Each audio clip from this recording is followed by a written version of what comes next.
Well, hello there, ladies and gentlemen, goblins and ghouls, whatevers and whichevers. So, yes, I do have a special little announcement here about the music related content on this podcast. So, I'm probably going to be cutting down on it to some degree, and the reason is actually pretty simple and straightforward. I've started writing for a website about music related things. So I'm going to emphasize, writing for them instead of on this podcast when it comes to music stuff. It's not to say I will never do any musical content here. It's certainly likely that I'll occasionally do it, but I'm going to be doing at least 4 articles per month there if I can manage that.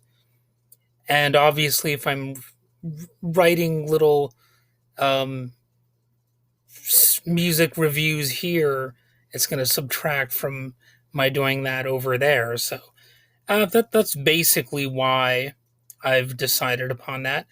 Anyway, that might be boring for some of you. Maybe you switched off already. I don't know. But the main event here is my review of Earshot's album, simply called Two. So it's not the most original title, and it turns out that unfortunately it's not really the most original album either. So I want to try to be fair to it and not really tear it to shreds or anything like that.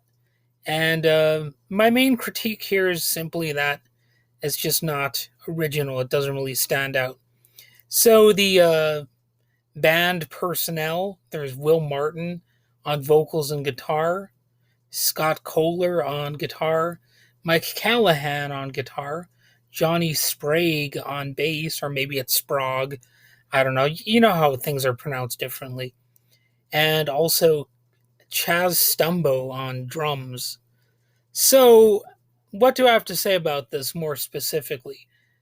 There's a lot to be said about the composition, which is technically by the band on Two, but the song Control might as well be credited to the band Tool because that song sounds remarkably like Sober. And I've actually raised that point when I was talking about this band Earshot before. I said that they're actually a decent sounding band, but they're not original, and I definitely brought up that comparison to Tool before. And go ahead and listen to that song, Control by Earshot, and I think you'll see exactly what I'm talking about if you compare it to Sober. You'll see I'm not being unfair, I'm not being a menace or a prick. It's just the way things are. The two songs are shockingly similar, and I just can't really move past that when I tried listening to it. It's like it's really one of those things. And obviously, I cannot say that this album was inspired by Andrew WK or anybody like that because it really doesn't have that sprinkle of Andrew WK energy. And why am I bringing him up? Well, it's pretty random, but it's just to give you an idea of what this album lacks. It just doesn't have any sort of energy to it that's like, um, I don't know, exciting. To be perfectly honest, it's a bit of modern pop metal that's radio friendly. And I get that the singer and songwriter, they're not terrible. The lyrics are technically all right. But I just think this album lacks any real definable quality. And that's weird because I'm still able to talk about it somehow. Like I said, it's potentially listenable, but a bit like a successful musical chameleon album for the most part. It just doesn't really do a whole lot. And the point is, you might not like somebody like Andrew WK or somebody who's maybe a little bit too full of frenetic energy. And, I might not like him either, but he has a pulse to him, a bit of zest, and dare I even say a spark of originality to what he does. Whatever it is that he even does, thrashing around and shouting some goofy shit into a microphone. I think this album could have used a little bit of something like that, because the songs they'll just kind of sound the same to me. I know there are some technical distinctions you can make between the tracks. You could say, oh, this one has this one has that, but at the end of the day, they all flow a little bit too well together. They're too indistinguishable. And, this album's like, we're a rock band that sings about emotions, so we're just going to be a rock band that sings about emotions. Now hit that record button and get us on some video game soundtrack, which this band is apparently on. They're on some video game thingies. There really aren't any memorable guitar riffs on the album, to me, at least not that I can recall.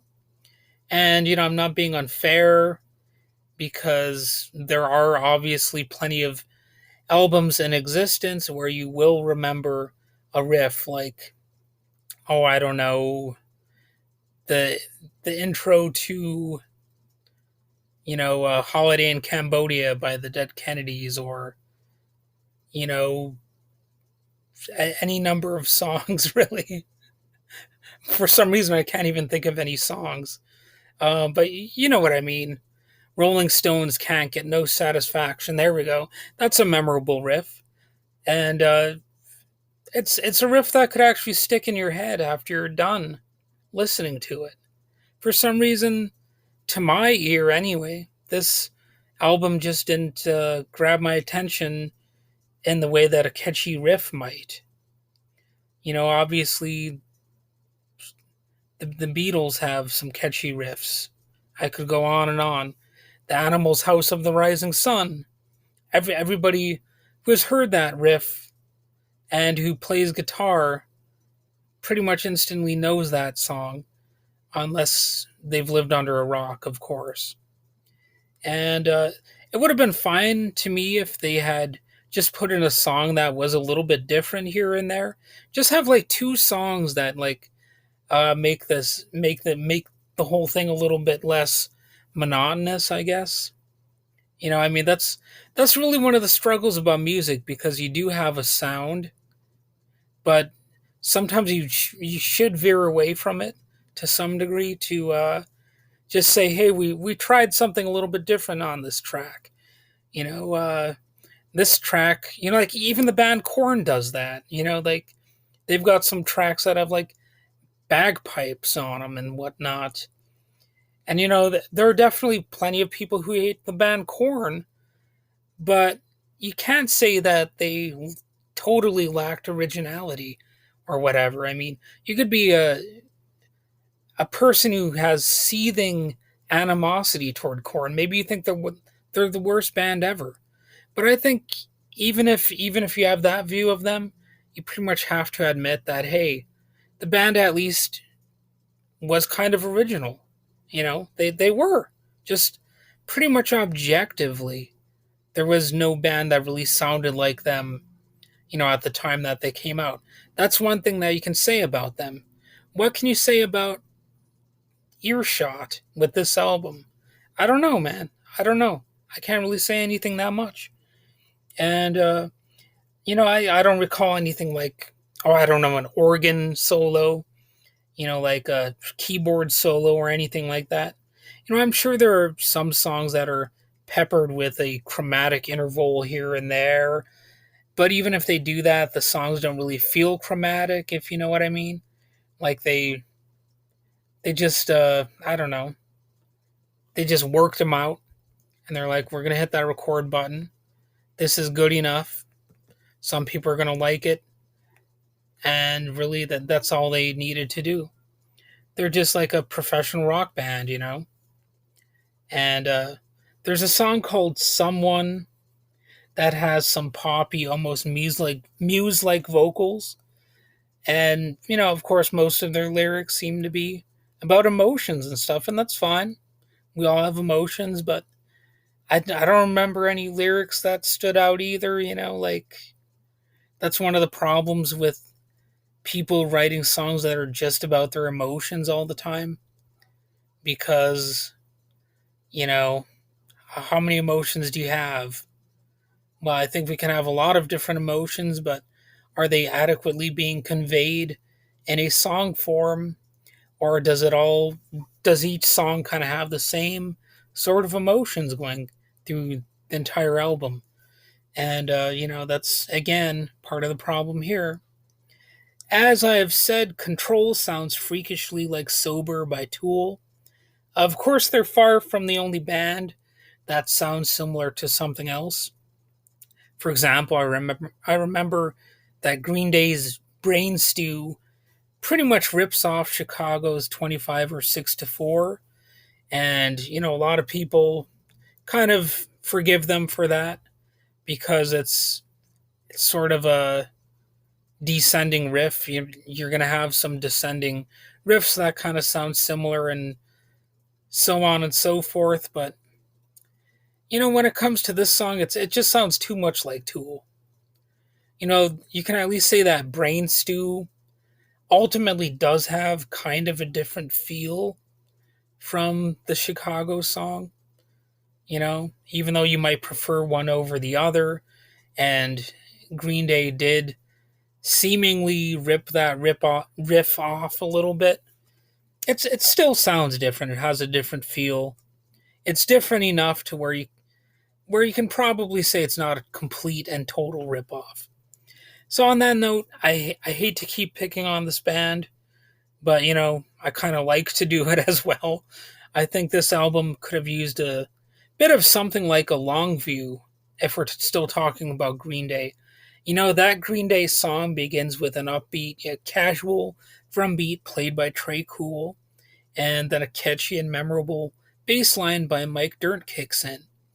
And it's really sort of an iconic bass line. And even though I'm not the biggest Green Day fan of all time, and I think Billy Joel Armstrong or whatever the hell his name, Billy Joe. I keep on wanting to say Billy Joel, the piano man. But anyway, I think he sounds like he's got a bad cold when he's singing. But they almost objectively wrote some catchy songs that had some original elements to them, even though they're actually, I'm going to criticize them a bit here and say they're a bit generic too. But I think Earshot songs on this album don't exactly stick with me. There's another song called Wait that starts off with a heavy metal riff that sounds virtually indistinguishable from so many other heavy metal riffs. The singing is Maynard esque. Maybe it's, another tribute to Tool, I'm not sure. And it's not even a terrible song or anything like that, but nothing about it really stands out much. That's sort of the theme here. And I'm probably starting to sound like I'm whining about this, but, we're trying to be in depth here. And I'm trying to specifically go through, the shortcomings of this album. In fact, because I brought Green Day up, I can actually compare them yet again because Earshot wrote a song called Waiting. And I don't know if you know this, but Waiting was also covered by Green Day. And it sounds like Billy Joe Armstrong has a really bad cold in that song, as usual. And I really hope he someday gets his stuffy nose problem fixed. Anyway, I definitely don't like, you know, uh, the song Waiting as much as Longview, but it's perhaps still a more memorable song than Wait by Earshot, even though I might actually prefer the Earshot song.